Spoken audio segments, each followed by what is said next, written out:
Hello everyone, I am Anshu Agarwal. और आज हम लोग आईपी मैट इंदौर 2024 में एमसीक्यू सेक्शन के सॉल्यूशंस देखेंगे। और पहले मैं क्या करता था कि मैं लाइन से क्वेश्चंस लेता था, है ना। लाइन से मतलब पहला क्वेश्चन अलजेब्रा का है, दूसरा ज्योमेट्री का है, तीसरा अर्थमेटिक का है, ऐसे। तो इस बार मैंने थोड़ा सा चेंज किया जो आपको काफी हेल्प करेगा। इस बार ये वाला जो पर्टिकुलर पार्ट में बना रहा हूँ एमसीक्यू सेक्शन का, क्योंकि शॉर्ट आंसर के सॉल्यूशंस में ऑलरेडी अपने चैनल पे डाल चुका हूँ। आप प्लेलिस्ट में जाके देख लेना। इस पर्टिकुलर सेक्शन में मैंने पूरे के पूरे क्वेश्चंस जो कवर किए हैं, ये किए हैं मैंने मेंसुरेशन ज्योमेट्री के कवर। ठीक है। तो इसमें आपकी क्या हेल्प होगी, इसमें आप लोग टॉपिक को भी सीख पाओगे। ठीक है, कि पूरे के पूरे ज्योमेट्री मेंसुरेशन के जो क्वेश्चन है वो कैसे सॉल्व किए जाए। अब इसमें एक खास बात जो थी, है ना, वो आपको मैं शुरुआत में ही बता देता हूँ। टोटल देखो, मैंने हमेशा का 8 to 9 क्वेश्चंस मेंसुरेशन ज्योमेट्री से आते हैं। ठीक है। तो इसमें देखो 2 क्वेश्चंस थे इनके शॉर्ट आंसर में। ठीक है। और आज हम लोग कवर करेंगे 6 क्वेश्चंस, जो कि एमसीक्यू सेक्शन आज हम लेंगे। तो टोटल अगर आप ध्यान से देखो, तो टोटल हमारे कितने क्वेश्चंस आ रहे हैं? 8 क्वेश्चंस हो रहे हैं मेंसुरेशन ज्योमेट्री के। तो इस टॉपिक को हम हल्के में नहीं ले सकते। क्वेश्चन बहुत आसान है। और आज के वीडियो में एक खास बात बताता हूँ, ध्यान से देखना, पूरा देखोगे तो आपको मजा आ जाएगी। आपको कई क्वेश्चन करने की ऐसी तरीके बता दूंगा ना कि आप चुटकी बजा के, और जब आप पेपर में देखोगे आपको लगेगा यार ये इतना टफ था, है ना। और मैं उसको ऐसे करा दूंगा। मैं दोनों प्रोसेस से कराऊंगा। दोनों प्रोसेस मतलब एक उसकी एक्चुअल में प्रोसेस क्या होनी चाहिए, सॉल्व कैसे किया जाए, ताकि आपका उससे नॉलेज गेन हो, आपको आइडिया लगे कि यार मेंसुरेशन ज्योमेट्री को इस तरीके से भी सॉल्व किया जाता है, आपके कंसेप्ट अच्छे होंगे। तो आज का वीडियो मैं बहुत अच्छे से बनाने वाला हूँ। तो एक तरीका मैं सिखाऊंगा कि यार कंसेप्चुअल तरीके से हमें कैसे जाया जाए, है ना, ताकि हमारे बेसिक भी तो मजबूत हो। और दूसरा, अगर एग्जाम में हमें जल्दी करना है तो यू कैसे किया जाए। ठीक है। तो ध्यान से आज का वीडियो देखना, आपको काफी मजा आने वाली है। ठीक। तो चलो फर्स्ट क्वेश्चन से स्टार्ट करते हैं। First question, if theta is the angle between the pair of tangent drawn from the point A, point दिया हुआ है 0,7/2 टू द सर्कल, ये दिया हुआ है, और टेन थीटा की वैल्यू पूछी है। ठीक है। अच्छा, सर्कल की हमें एक इक्वेशन पता होनी चाहिए, है ना। सर्कल की इक्वेशन क्या होती है? स्टैंडर्ड इक्वेशन होती है x² + y² + 2gx +2fy + c = 0, ये होती है। ठीक। इसके जो सेंटर होते हैं, ये होते हैं -g और -f, नहीं पता तो लिख लो। और सर्कल की जो रेडियस होती है, वो होती है √g² + f² - c। ठीक है। अच्छा, कई लोग बोलते हैं ना ट्रिग्नोमेट्री के ज्यादा क्वेश्चन आते नहीं। अब आप ध्यान से देखना, आईपीएम इंदौर इतना अच्छा इसलिए है क्योंकि ये दोनों का प्रॉपर बैलेंस करता है। और आप देखना, आज आपको लगेगा कि मेंसुरेशन ज्योमेट्री कर रहे हैं, और कहीं ना कहीं फील होगा यार ट्रिग्नोमेट्री कर रहे हैं, है ना। ये कॉम्बिनेशन मजेदार होता है। ठीक है। तो ध्यान से देखते हैं। तो ये हो गया, और कोऑर्डिनेट ज्योमेट्री भी इधर आ गई। अब देखना, इस सर्कल के मैं सेंटर लिख लेता हूं पहले, तो इससे कंपेयर करेंगे तो 7, है ना। और ये क्या आ जाएगा? -8। तो 7 और -8, तो क्या आ गया इसका? सेंटर सर्कल का। और रेडियस क्या हो जाएगी? 7 का स्क्वायर 49 +8 का स्क्वायर 64 -88। इसको सॉल्व कर लेते हैं। तो ये आ जाएगा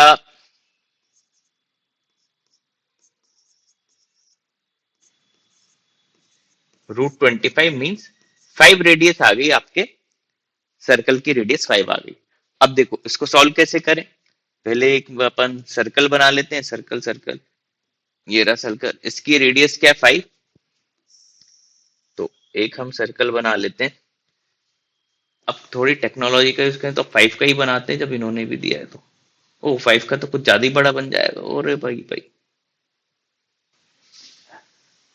है ना। ये 5, अच्छा 5 आ गया तो ये बीच की चीजें हटा देता हूँ। अब ये मेरे काम की नहीं है। ओ, इसको हटाओ। ठीक है।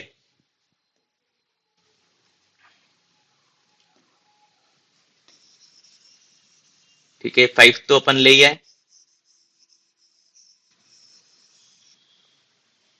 ठीक। अब एक पॉइंट दिया था इन्होंने 0 और 7/2। मान लेते हैं यहाँ पे कोई पॉइंट है, ठीक, इससे हम दो लाइन खींच देते हैं। ठीक है, एक लाइन क्या खींचते हैं, इधर से एक लाइन ऐसे खींच दें, ठीक है, और एक लाइन ये खींच दी, ये हमने लाइन दो ड्रॉ कर दी। ठीक है, अब थोड़ा सा प्रैक्टिस है, बार बार मुझे पेन वेन तो चेंज करना पड़ेगा। ठीक, ये पॉइंट क्या है हमारे 0 and 7/2। अब क्या कहा था, theta angle between the pair of tangent, इस पॉइंट से हमने जो टेंजेंट डाली ये एंगल थीटा है और हमें टेन थीटा बताना है। क्लियर? अब ध्यान से देखो, ये रहा सेंटर, इससे अगर मैं इसको ज्वाइन कर दूं, अच्छा हम जानते हैं कि रेडियस और टेंजेंट आपस में क्या होती है, परपेंडिकुलर। ठीक है, रेडियस मेरी आ गई है 5, रेडियस मेरी क्या आ गई है 5, ये सेंटर मुझे पता है 7, -8। ठीक है, अब मुझे एंगल निकालना है। अच्छा ये पूरा देखो तो ये एंगल हो जाएगा θ/2 और ये एंगल भी हो जाएगा θ/2, है ना। और tan θ/2 अगर मैं निकालू तो ये परपेंडिकुलर और ये आ जाएगा हमारा इसका बेस tan θ/2 के। तो ये पहले मैं डिस्टेंस फॉर्मूला से डिस्टेंस निकाल दूं। अच्छा इंदौर आपको कैलकुलेटर भी दे रहा है तो आप लोग ये काम कैलकुलेटर से कर लेना। तो इसको सॉल्व करेंगे तो 7 का स्क्वायर आएगा 49 प्लस 7/2 प्लस 8 हो जाएगा, 7/2 प्लस 8 कर दें 23/2 आएगा। 23/2 का स्क्वायर करेंगे तो 529/2 आएगा। 49 2 98 प्लस 529, अच्छा बाय 4 हो जाएगा 2 का स्क्वायर।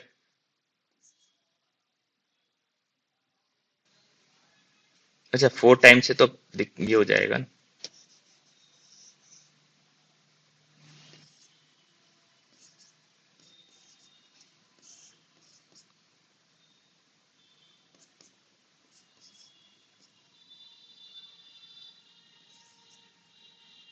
√725/4, ये डिस्टेंस आ गई √725/4।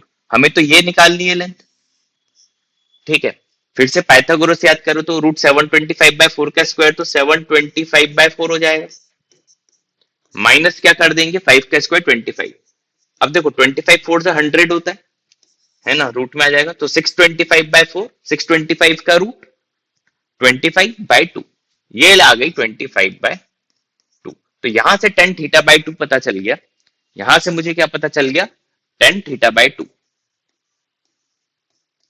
tan θ/2 क्या आ गया 5/25/2, है ना, 5/25/2, तो ये 2/5 आ गया। अच्छा एक ऑप्शन इन्होंने 2/5 भी दिया हुआ है डी। ठीक है, ऐसे गेम करते हैं लोग, लेकिन ये मेरा tan θ नहीं आया है, ये मेरा आया है tan θ/2। ठीक है, अब मुझे निकालना क्या tan θ, तो उम्मीद है ये आपको समझ में आ गया होगा। इन सबको हटा देते हैं, थोड़ी जगह बन जाएगी। ठीक है,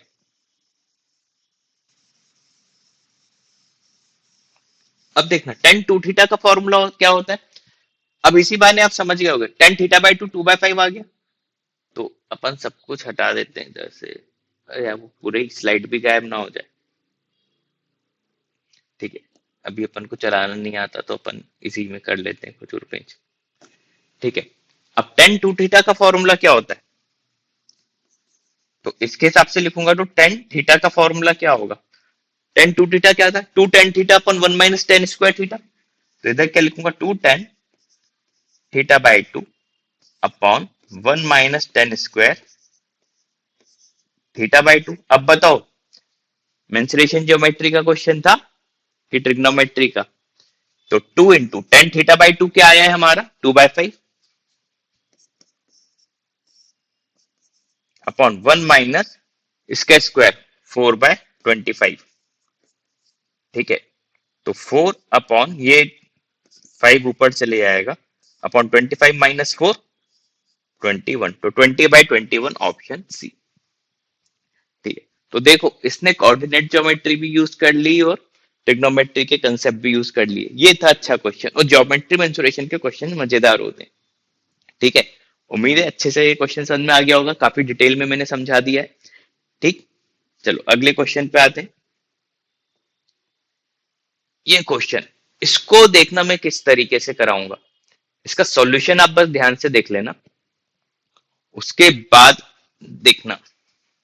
ठीक है, इसमें कुछ थोड़ा सा मुझे अलग से पेज की जरूरत पड़ेगी। ये 2 स्लाइड में कन्वर्ट कर दिया है इसको। हम्म, तो अब ये देखें।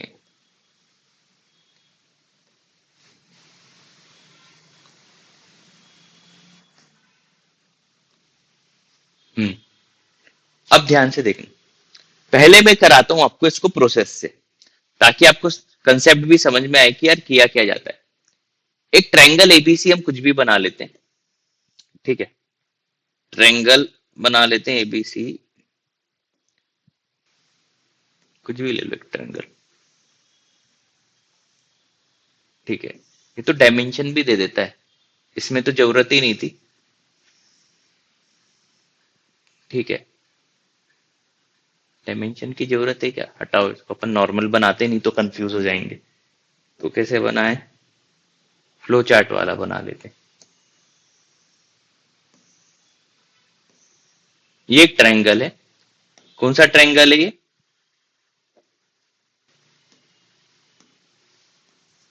A B C. ठीक है, ये ट्रायंगल है एबीसी, ध्यान से देखना। ठीक, अब इन्होंने क्या कहा, length of side A B is C, A B की लेंथ इन्होंने बोल दी सी है। ठीक है, इसको हमने सी लिख दिया। जो ये बोलते हैं वो करते हैं, वो पूरा प्रोसेस से करूंगा पहली बार में।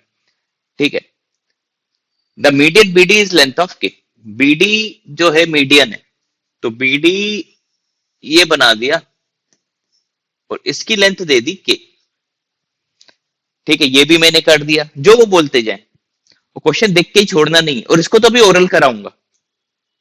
ओ, ध्यान से देखना, इसको ओरल कराऊंगा, लेकिन फर्स्ट गो में अपन पूरा प्रोसेस से जाएंगे, सेकंड टाइम में यू निपटाएंगे इसको। तो इंदौर में आएगा तो इन्होंने भले ही क्या भी सोच के बनाया होगा कि यार इतना टफ क्वेश्चन बना दिया हमने, लेकिन जब हम अपने पे आएंगे तो हम इसको ओरल सॉल्व करेंगे। फिर इसके बाद क्या बोला है, if angle B D A theta, B D A इन्होंने थीटा बोल दिया, थीटा 90 डिग्री से कम है। ठीक है, then area of triangle ABC.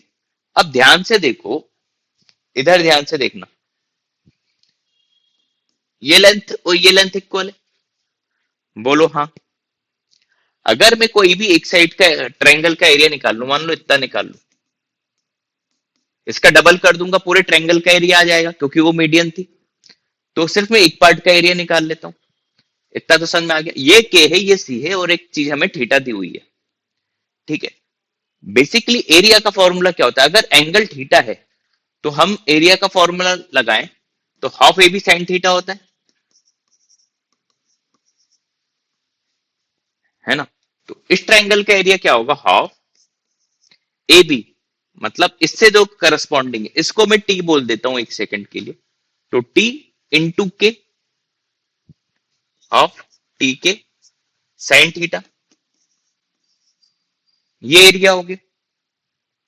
Clear, अच्छा इसका डबल कर दूंगा तो पूरे ट्रायंगल का एरिया आ जाएगा, तो इंटू टू कर दो, ये ट्रायंगल का एरिया हो गया, टू से टू क्या, तो आ गया टी इंटू के साइन थीटा।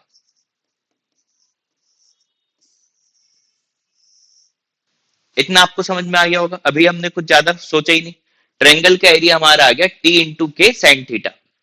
अब ये टी अगर मैंने निकाल लिया तो हो सकता है मेरा काम आ जाए। अब एक और चीज ध्यान से देखो, अगर मुझे दो साइड एक एंगल दी हुई है और तीसरी साइड निकालनी है, तो हमारी हेल्प कौन करता है, कॉस वाला फॉर्मूला, है ना। जैसे कॉस ए का फॉर्मूला क्या होता है, बी स्क्वायर प्लस सी स्क्वायर माइनस ए स्क्वायर अपॉन 2bc। अब ये फॉर्मूला लगा दो, तो थीटा अगर ये कॉस थीटा लगाना है मुझे। ठीक है, तो ध्यान से देखो कहां जगह, यहां पे लिख देता हूं, cos theta is equal to ठीक है, थीटा के सामने वाली साइड है सी, तो K square plus T square minus C square upon 2 KT। ठीक है, लेंदी जाएगा तो इसको अपन इसको स्लाइड करके ऊपर नहीं कर सकते क्या? एक सेकेंड ना, मेरा भी, मैं कहा ना अभी मैं धीरे धीरे चीजें सीख रहा हूँ। अरे हो गया, अब तो मैं कुछ भी कर दूंगा।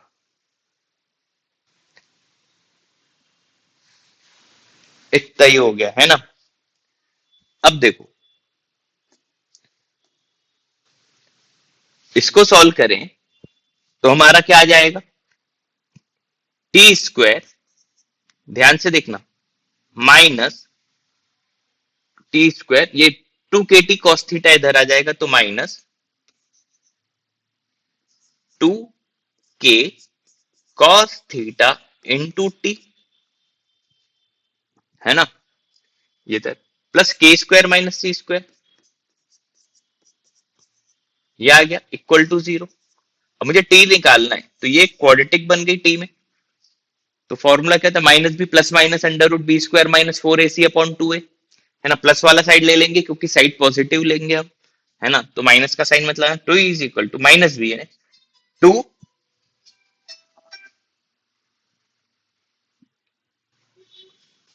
K cos theta minus B, plus minus का प्लस ले लो, ठीक है, अंडर रूट बी स्क्वायर मतलब 4K square cos square theta minus 4AC, 4 into K square minus C square, C पूरा ये है। सॉल्यूशन लिखना है तो लिखते भी जाना, अपॉन 2A, अपॉन 2। अच्छा, इसमें से 4 कॉमन होकर 2 आ जाएगा, 2 से 2 कैंसिल हो जाएगा, तो T इज इक्वल टू क्या आ जाएगा, K cos theta plus under root, अच्छा के स्क्वायर बाहर आ गया तो के आ गया बाहर, कॉस स्क्वायर थीटा -1, तो 1 minus cos square theta sine square theta होता, तो कॉस स्क्वायर थीटा -1 को क्या लिख दूंगा, माइनस में साइन स्क्वायर थीटा, है ना, और माइनस और माइनस प्लस का हो गया सी स्क्वायर। इतना समझ में आ गया होगा, बोलो हाँ। ठीक, ठीक, टी की वैल्यू आ गई, ये हमारा टी के साइन थीटा में हम रख देते हैं। ठीक है, तो हमारा एरिया ऑफ ट्रायंगल क्या था, टी, टी में ये के साइन थीटा का इसमें मल्टीप्लाई कर दूं, ठीक है, तो के साइन थीटा का मल्टीप्लाई करूंगा तो K square sine theta cos theta plus ये भी हो गया के स्क्वायर, ठीक है, के साइन थीटा का मल्टीप्लाई किया, एक बार calculation check, minus B plus minus under root B square 4 K square cos square theta minus 4AC, ठीक है, अपॉन 2A, फोर टू हाँ, प्लस के साइन थीटा, तो के स्क्वायर साइन थीटा आ गया under root C square minus sine square theta. ठीक है, यहां तक कोई दिक्कत?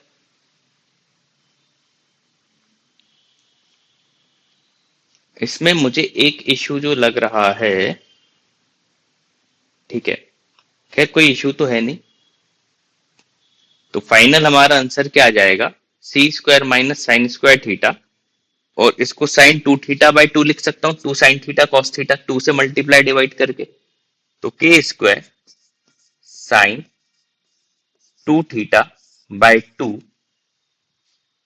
प्लस के, एक मेरे को कुछ तो गड़बड़ लग रही है इसमें, कैलकुलेशन का ही कहीं होगा, ठीक है, एक बार चेक कर लेते हैं, कहीं तो कैलकुलेशन में गड़बड़ हुई है। 2 के कॉस थीटा, इतनी मेहनत की है, अब इसको पूरा वो तो हटाएंगे नहीं अपन, 2 K cos theta plus under root B square ने 4 K square cos square theta minus 4AC, 4 T square minus,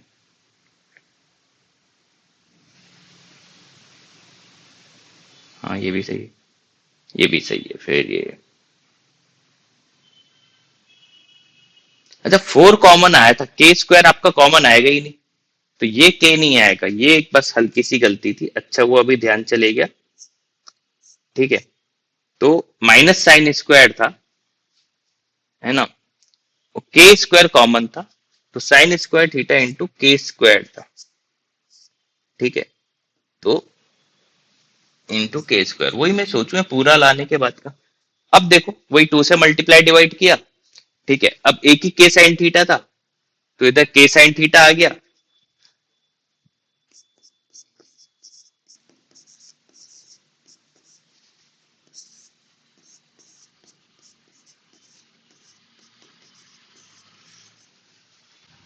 ठीक है। देखो ये पूरा आ गया, ठीक। अच्छा क्वेश्चन था। और ये देखो डी ऑप्शन में दिख भी रहा है, ठीक है, डी ऑप्शन में ये दिख भी रहा है। तो सेकंड क्वेश्चन का आंसर जो है, कहां गया कहां गया, आंसर क्या हो जाएगा, ऑप्शन डी, ठीक है। ये तो था पूरा, मैंने आपको एक प्रोसेस से बता दिया, ठीक है। अब ध्यान से देखना, इसी को ओरल कराऊंगा। ये रहा सेकंड क्वेश्चन, इस बार तो मैं पेन भी नहीं चलाने वाला, मैं नहीं चलाऊंगा, लेकिन हल्का पुल्का, ठीक है। अब आपको भी समझ में आ गया होगा कि लास्ट सॉल्यूशन जो हमने देखा वो काफी लेंथी था, ठीक है। अब इसमें क्या करूं, देखो मान लेता हूं मैं इक्विलेटरल ट्रायंगल है। अब देखो हेट एंड ट्रायल बता रहा हूं, एग्जाम में मैं तो ऐसे ही करता, है ना। ये इक्विलेटरल ट्रायंगल है, ठीक है। एरिया ऑफ इक्विलेटरल ट्रायंगल क्या होता है, √3/4, अगर साइड इसकी सी बोल दी तो √3/4 सी स्क्वायर एरिया आता है ना। ट्रायंगल बनाने की भी जरूरत नहीं है, ये ट्रायंगल तक मैं नहीं बनाऊंगा, ठीक है। अब इसमें ध्यान से देखना, ये आंसर मेरा आना चाहिए एरिया ऑफ ट्रायंगल। अब जो मीडियन है लेंथ के है, अच्छा मीडियन एल्टीट्यूड भी होता है, तो के की वैल्यू a√3/2 होती है, ए मतलब साइड ऑफ ट्रायंगल, ये सब रटा होना चाहिए। हाइट क्या होती है इक्विलेटरल ट्रायंगल की, तो सी अगर है तो a√3 यानी c√3/2, ये के की वैल्यू होगी, ठीक है। और एंगल जो होगा वो 90 डिग्री होगा। अब इस पे ध्यान ना दो कि इसने लिखा था कि सर थीटा तो लेस देन 90 डिग्री, इसको इग्नोर करेंगे, ठीक है। हम तो मान लेंगे कि 90 डिग्री है। 19-20 का कम ज्यादा भी हुआ तो क्या ही फर्क पड़ना, 89.99 भी हुआ तो 90 से कम हो गया ना, लेकिन इक्विवेलेंट टू इक्विलेटरल ट्रायंगल हो गया, तो 90 भी एज्यूम करेंगे तो बहुत ज्यादा दिक्कत नहीं आ जाएगी, ठीक समझ में आई। तो ये इसको ओरल करना बता रहा हूं। अब देखो √3/4 सी स्क्वायर आना चाहिए था। अब कॉस अगर मैं 92 जा 180, कॉस 180 की वैल्यू क्या होती है, -1, है ना।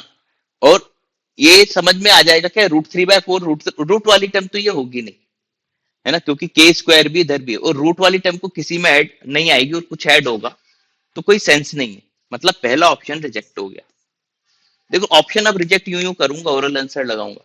दूसरा cos 90 तो अपने आप में क्या होता है 1, ये भी फिर के स्क्वायर आ गया, मतलब 3/4 सी स्क्वायर, और ये भी √3/4 सी स्क्वायर, तो ये भी नहीं दे सकता प्लस माइनस होके, तो ये कॉस वाले दोनों गए। फिर साइन 90, है ना। अच्छा ये कॉस 90 था, यहाँ पे कॉस 90 तो वैसे ही 0 हो जाएगा, ठीक है। इसको चलो करते हैं, इसको अभी इग्नोर ना करें। कॉस आ जाएगा 90, कॉस 90 क्या हो जाएगा 0, तो ये टर्म तो चलो 0 हो गई। अब ये माइनस में आ रहा है, एरिया माइनस में कहां से होगा, क्योंकि आगे ये सब प्लस में आने वाले, तो ये भी हमने इग्नोर कर दिया, बी ऑप्शन भी यहां से रिजेक्ट हो गया। अगला साइन 90 क्या होता है 1, तो ये के स्क्वायर बाय 4, ये भी देखो रूट वूट वाली टर्म नहीं आएगी, फ्रैक्शन आएगा, जो एड वर्ड होके √3/4 टाइप की चीज तो दे नहीं सकता। अब तुक्का भी लगाओगे डी लगा दो, तुक्का ही लगाओ डी, लेकिन अभी सॉल्व करके बताता हूँ।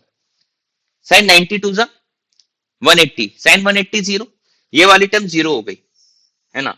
अब सिर्फ प्लस में बचा है, और ये, और प्लस में ही एरिया तो प्लस में ही आएगा, मतलब अभी भी इसके चांस हैं। अब के इंटू साइन 90 तो 1 होता है, तो के इंटू साइन 90 क्या होता है 1, तो सी स्क्वायर माइनस के स्क्वायर। अच्छा के की वैल्यू क्या है c√3/2, तो यहां पे के की जगह क्या लिख देता हूं c√3/2 into √c square minus के की जगह c√3/2 का स्क्वायर कर दो, तो 3c² बाय 4, तो 4 - 3 c²/4 होगा, रूट लेंगे तो c/2 आ जाएगा।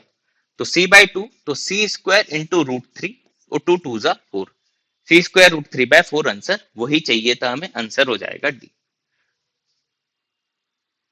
अब देखो कितने ही आसानी से कर दिया। तो क्वेश्चन दिखने में बड़ा था, लेकिन हम अगर थोड़ा सा दिमाग लगाते तो इस क्वेश्चन को आराम से बहुत जल्दी हम कर सकते थे, है ना।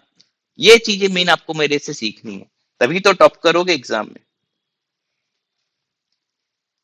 लास्ट ईयर कुछ बच्चों का आईपीएम देने के बाद कॉल आया था, तो उस समय बस कॉल जैसे ही आया उसके तुरंत बाद ही उनका कॉल आ गया, मतलब जैसे ही एग्जाम हुआ वैसे ही तुरंत उनका कॉल आ गया। उन्होंने कहा कि सर एक क्वेश्चन आया था, बहुत इजी था, कि if the shortest distance of a given point to a circle is 4 centimetre and longest 9, then radius of circle. तो उस लड़के ने मुझे आई थिंक कुछ आंसर बताया था 6.5 समथिंग। तो बोलता मैंने 6.5 लगाया, वो मेरा भी सही होगा, ओरल क्वेश्चन था।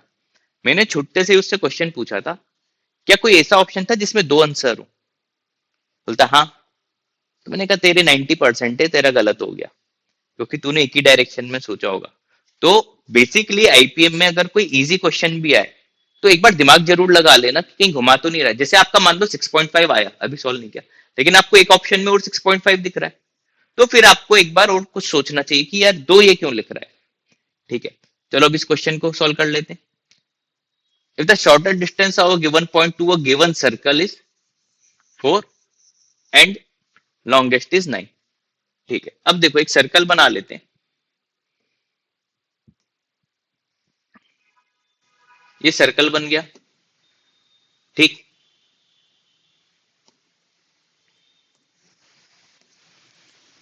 अब देखो ये रेडियस है भाई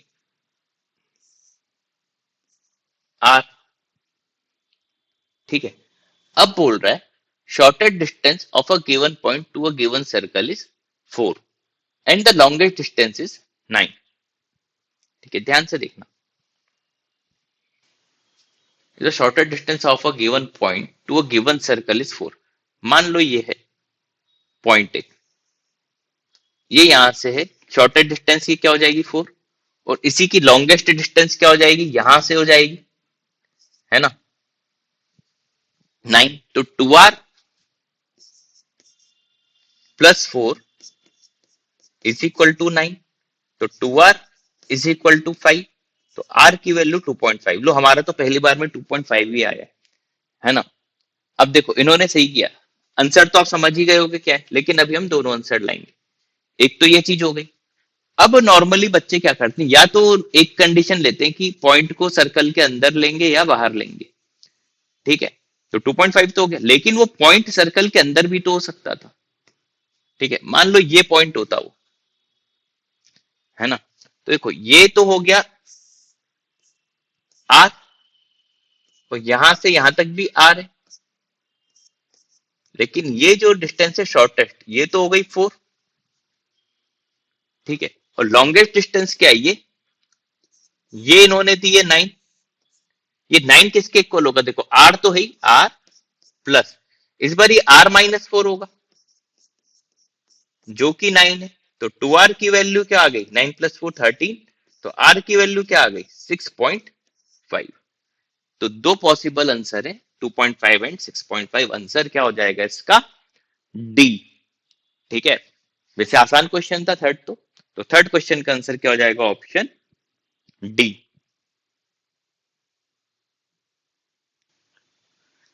फोर्थ, एक ट्रायंगल है एबीसी, AB और AC इक्वल है, D is point on BC such that BAD 30 degree, E is point AC such that ये बिल्कुल बेसिक कंसेप्ट है। बेसिक कंसेप्ट अगर हमें आते हैं तो ये क्वेश्चन विद इन 1 मिनट हम कर सकते हैं। एक ट्रायंगल बनाना है, ये बना दिया ट्रायंगल, AB और AC इक्वल है। अच्छा, जब भी देखो दिमाग कैसे चलाया जाए, AB इक्वल टू AC दे दिया कोई बात नहीं, एंगल वाला क्वेश्चन है, तो एंगल वाले क्वेश्चन में फिर है ना, जैसे ही हम ट्रायंगल बनाए हमें एंगल से रिलेटेड प्रॉपर्टीज याद आ जानी चाहिए, कि अगर अच्छा दो साइड इक्वल है मतलब दोनों एंगल इक्वल होंगे, खट खट थीटा थीटा लिख दो, भले इसकी जरूरत पड़े या ना पड़े। तो ये पूरा जो भी होगा, अब आगे पढ़ लेते हैं। अब थीटा थीटा लिख दे तो अब AB इक्वल टू AC लिखने की मुझे जरूरत नहीं है। D is point on BC, D कोई भी एक पॉइंट बना दिया such that B A D इसको मिला दो, ये मुझे दे दिया 30 डिग्री। ठीक है, बी ए डी क्या हो गया 30 degree. Is point on A C, A D equal to A E, फिर इधर कहीं लेता हूं और इसको ऐसे dot dot dot dot dot करके मिला देता हूं। A D equal to A E, यानी A D equal to A E ये बोल रहे हैं। अच्छा, दो ये इक्वल है मतलब ये एंगल भी इक्वल होंगे, तो इसको अगर मैं एक्स बोल दूं ये भी एक्स हो जाएगा। अब बिल्कुल अपन ज्यादा वो नहीं लगाएंगे, अब देखो प्रॉपर्टी लगाएं तो ये अगर एक्स है ये एक्स है तो ये एंगल क्या हो जाएगा इस पूरे ट्रायंगल में एडीई में 180 माइनस 2x, है ना। अच्छा, एंगल ए की पूरे की बात करें तो अगर एक एंगल थीटा है दूसरा भी थीटा है तो एंगल ए जो होगा वो क्या होगा 180 माइनस 2 थीटा, है ना। और यही एंगल ए हमारा क्या है 30 प्लस 180 माइनस 2x। तो अगर हम सॉल्व करें तो 180 से 180 कैंसिल हो गया, 2 कॉमन ले लें तो x को इधर ले आए तो x minus theta is equal to 15 degree आ गया 30/2। बिल्कुल आसानी से, बिल्कुल अभी अपने ज्यादा कुछ सोचा नहीं है। अब इन्होंने पूछा क्या है C D E, C D E, ठीक है, ये एंगल पूछा ही है। अब अगर आप ध्यान से देखो, ठीक है, अगर आप ध्यान से देखो इस ट्रायंगल में ये एंगल एक्स जो है वो एक्सटीरियर एंगल है, एंगल एक्स जो है एक्सटीरियर एंगल है। तो एक्सटीरियर एंगल जो एक्स है ये किसके इक्वल होगा अपोजिट के दो के एडिशन के बराबर, इसको टी बोल दो तो थीटा प्लस टी। और हमें टी निकालना है तो टी की वैल्यू क्या हो जाएगी एक्स माइनस थीटा, और एक्स माइनस थीटा हमारे पास क्या है 15 डिग्री। तो जो इसने पूछा है वो आंसर क्या हो जाएगा 15 डिग्री, ऑप्शन ए। अब बताओ कितना ही आसान था, है ना। चीज समझ में आई। ठीक है, अगला देख लेते हैं क्वेश्चन नंबर 5। एक इक्विलेटरल ट्रायंगल है, साइड इसकी के दी हुई है। If a circle is drawn with diameter A B then the area of portion of triangle inside the circle. देखो मेन जो ये क्वेश्चन होते हैं इसमें सिर्फ एक ही चीज मेन होती है, क्या वो मेन होती है, अगर हमने डायग्राम सही बना दिया तो 90% क्वेश्चन तो वैसे ही सॉल्व हो गया। तो बेसिकली इस टाइप के क्वेश्चन में हमें सिर्फ डायग्राम से ही बनाना है। तो पहले इसमें क्या करो सर्कल बना लो, क्योंकि उसके हिसाब से फिर वो डायग्राम वायग्राम जो बनाएंगे। ये सर्कल बना लिया मैंने। अब एक मुझे क्या बनाना है ट्रायंगल, ठीक है। ट्रायंगल ऐसा कुछ बनाना है कि वो इसका डायमीटर भी रहे।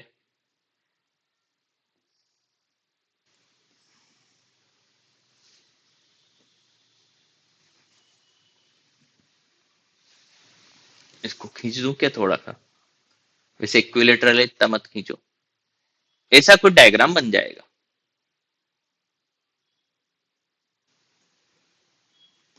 ठीक, उम्मीद इतना समझ में आ गया होगा। ठीक है, अब इसको क्या चाहिए then the area of portion of the triangle lying inside the circle, मुझे ये एरिया निकालना है। ये चीज समझ में आई। अभी इसको हटा देता हूं ताकि कोई कंफ्यूजन ना हो। अच्छा, ध्यान से देखना, ये सेंटर होगा तो ये सेंटर होगा, तो इसकी बात करूं इतना पार्ट k/2 हो जाएगा और इतना पार्ट भी k/2 हो जाएगा, और ये सर्कल की रेडियस हो जाएगी क्योंकि इक्विलेटर ट्रायंगल की साइड k है। ठीक है, अब बस सेंटर से इसको मिला दूं मैं। बहुत आसान क्वेश्चन था। अब ध्यान से देखो, तीन पोर्शन दिख रहे हैं, एक मुझे ये ट्रायंगल दिख रहा है ना, ये रेडियस मतलब ये दोनों एंगल इक्वल होंगे। अच्छा, एक एंगल अगर 60 डिग्री है तो ये भी 60 डिग्री होगा, और दो 60 है तो तीसरा भी फिर 60 होगा, मतलब ये तो इक्विलेटर ट्रायंगल हो गया। इक्विलेटर ट्रायंगल का एरिया क्या होता है √3/4 ए स्क्वायर, तो के स्क्वायर बाय 4 हो गया, k/2 का स्क्वायर k²/4। ऐसे दो इक्विलेटर ट्रायंगल बन रहे हैं, तो ये दो एरिया तो हो गया इंटू 2 कर दो, तो फाइनली यह क्या आ गया, √3 k² / 8।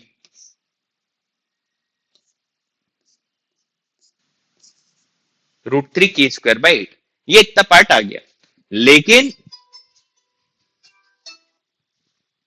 लेकिन अभी अगर हम ध्यान से देखें, अभी एक छोटी सी चीज बची हुई है, ये वाला पार्ट है ना। अच्छा, ये एंगल 60, ये 60 है अगर, ठीक है, ये 60 है तो ये भी 60 होगा, क्योंकि टोटल 180 होगा। अब एरिया ऑफ सेक्टर का इसमें लगा दो। एरिया ऑफ सेक्टर क्या होता है, πr² इंटू θ/360। तो ये 1/6 आ गया, तो प्लस πr², पाई आर क्या, k/2, तो k²/4, 4 इंटू 1/6 हो जाएगा तो 24। बस ये आंसर हो गया। तो आप सॉल्व करके देख लो कौन से में आ रहा है। तो √3 k² / 8 प्लस आ रहा है, तो √3 k² plus πk² / 24, πk² / 24 plus में इसी में आ रहा था। आंसर क्या हो जाएगा, फिफ्थ का ए। ठीक, ये भी आसान था। ठीक है, तो क्वेश्चन ज्यादा टफ नहीं होते, बस थोड़ा सा दिमाग लगाने की जरूरत है। ठीक है, और ये आज का लास्ट क्वेश्चन जो कि बहुत आसान है, ये तो मैंने क्लास में बहुत बार कराए हुए हैं इस टाइप के क्वेश्चन। ठीक है, बेसिकली अगर आप देखो तो इसको आप हाइट एंड डिस्टेंस का भी बोल सकते हो। The angle of elevation top of pole from point A ground से 30 डिग्री। एक पोल हो गया है ना, ये एक आप नहीं यहां से ग्राउंड से देख रहे हो, ये एंगल ऑफ एलिवेशन क्या है, 30 डिग्री। हाइट ऑफ पोल पूछिए, तो आप बेसिकली बताओ ज्यादा, अब हमारी स्पीड कितनी तेज होनी चाहिए वो देखना। हाइट हमने h मान ली, तो ये डिस्टेंस कितनी हो जाएगी, h√3। अब ऐसा नहीं लिखना कि पहले हम लिखे tan theta is equal to perpendicular upon base, फिर tan 30 1/√3 is equal to h upon x, तो x is equal to h√3। हमें दिखना चाहिए ना 1/√3, दिख गया, खत्म बात। अब क्या हुआ, वो बंदा जो भी था, देंगे चेंज 40 आफ्टर मूविंग 20 मीटर। आप 20 मीटर इधर चले, है ना, ये चले आप। अब आपका हो गया एंगल ऑफ एलिवेशन ये जो है 45 डिग्री। अच्छा, दुनिया जानती है कि 45 पे दोनों चीजें सेम हो जाती हैं, जो हाइट होगी वही बेस होगा, क्योंकि 10 45 1 होता है। तो अगर मैं 20 को देखूं तो h इंटू √3 - 1, है ना, h√3 - h, ये वैल्यू क्या आ जाएगी 20। तो h की वैल्यू क्या आ गई, इस क्वेश्चन का तो आपको देखते से ही आंसर लगाना था। अच्छा, नॉर्मली फ्रैक्शन में डिनोमिनेटर में रूट वूट वाली टर्म होती नहीं जब ये आंसर पूछने को होते हैं, तो वही रैशनलाइज कर दो, √3 + 1 से मल्टीप्लाई डिवाइड कर दो।